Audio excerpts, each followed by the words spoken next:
Lead the Republican Grinches who are stealing Christmas.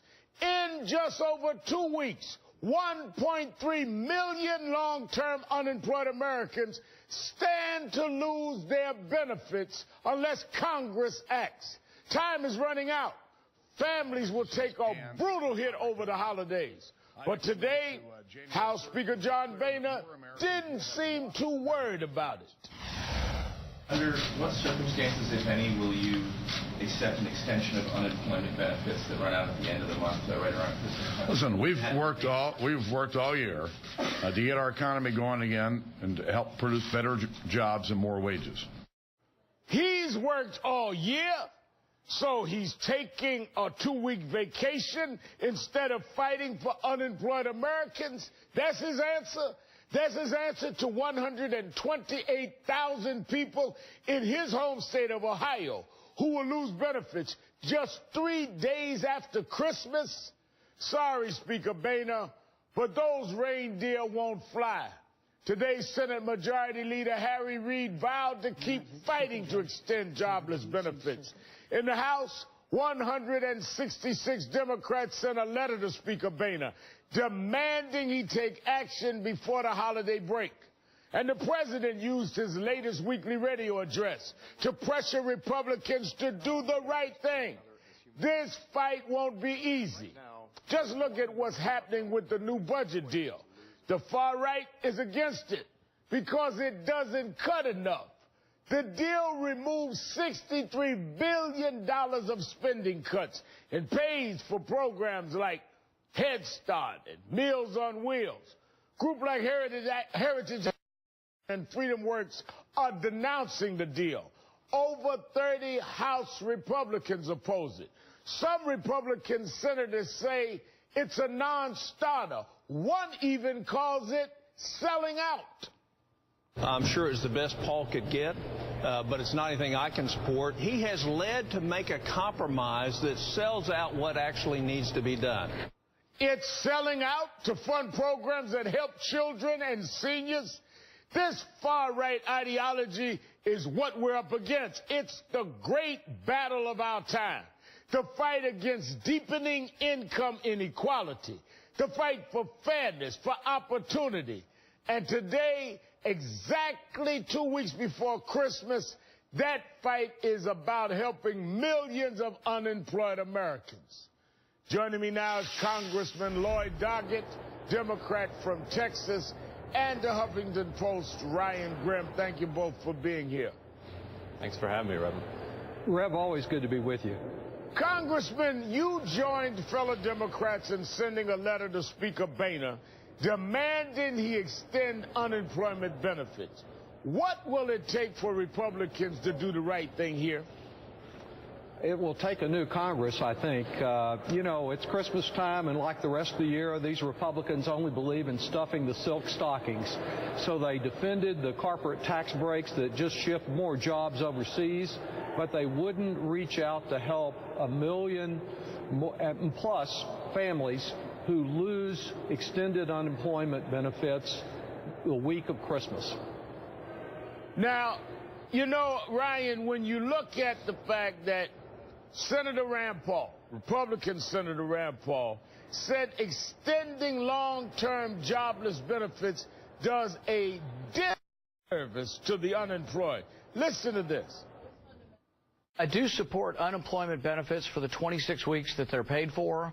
If you extend it beyond that, you do a disservice to these workers. When you allow people to be on unemployment insurance for 99 weeks, you're causing them to become part of this perpetual unemployed group in our economy.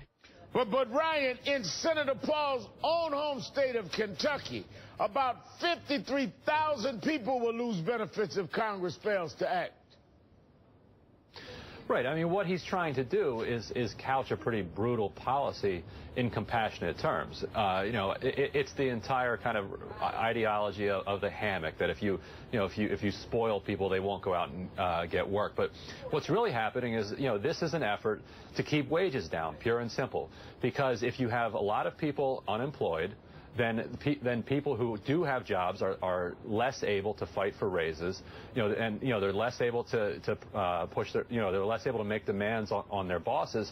It's much harder to organize a union because the boss can just fire people and bring them back.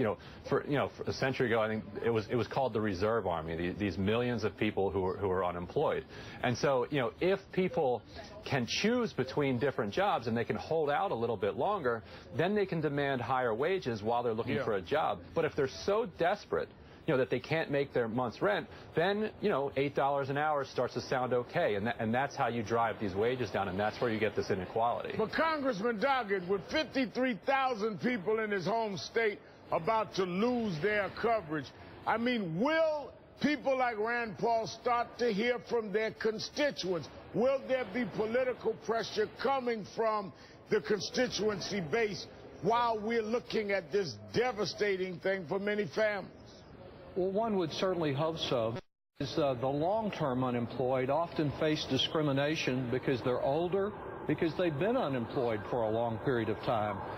They need to be speaking out to members of Congress. The problem we have here, Reverend, though, is that the Republicans are going to shut down the Congress and the House. They've had a lot of shutdown experience this year. They're going to shut down operations here in the House day after tomorrow, not responding to our concerns about comprehensive immigration reform, about raising the minimum wage, about job growth, and certainly not about the unemployed. And we're wrapping up the year with a budget agreement that if you measure it by the standards of this do-nothing Congress, can you say that it represents do-little progress? It's a very modest agreement that may give us a little more flexibility to meet our needs in education and social services, but overall does not represent the progress that we really need. Talking about that budget deal, Ryan, that Congressman Doggett just commented on, today conservative senators blasted the new budget deal for not cutting enough, they said. Listen as Republican Senator John Barrasso. I have a lot of concerns because it continues the Washington wasteful spending. Washington and this president in particular are addicted to spending. This spends more than I would like rather than cut Washington wasteful spending. I mean, how do you respond to that, Ryan? This seemed vehement by some of these right-wing senators. Yeah, and from their perspective, they really should slam this, because this deal cut by Paul Ryan is really a repudiation of the one thing that the Tea Party has been pointing to as the most successful policy that they've been able to implement. So if their agenda, given a chance, to actually be played out, is being rejected even by people like Paul Ryan, that doesn't bode well for the future of what the Tea Party, wants to see Congress get done. But, Congressman Doggett, we can all have different opinions. We can't have different facts. The fact of the matter is a landmark study shows the impact of the safety net 50 years after President Johnson announced his war on poverty. In 1967, the poverty rate was 26%. Last year, that was down to 16%. Millions lifted out of poverty thanks to programs like food stamps and unemployment benefits. We cannot argue the benefit of the safety net programs that were put in place. Well, that's absolutely right, Reverend. And the problem we have here is that these Republicans, they think they're entitled to their own facts. And when reality differs with their ideology, they always let their ideology control. When they shut down the government, they shut down some of the growth that we would have had in our economy and creating more jobs by not extending unemployment benefits for the long-term unemployed. They will cost American jobs as well as creating great hardship for so many families beginning Christmas week. It's wrong. We need to repudiate it. We need to speak out against it.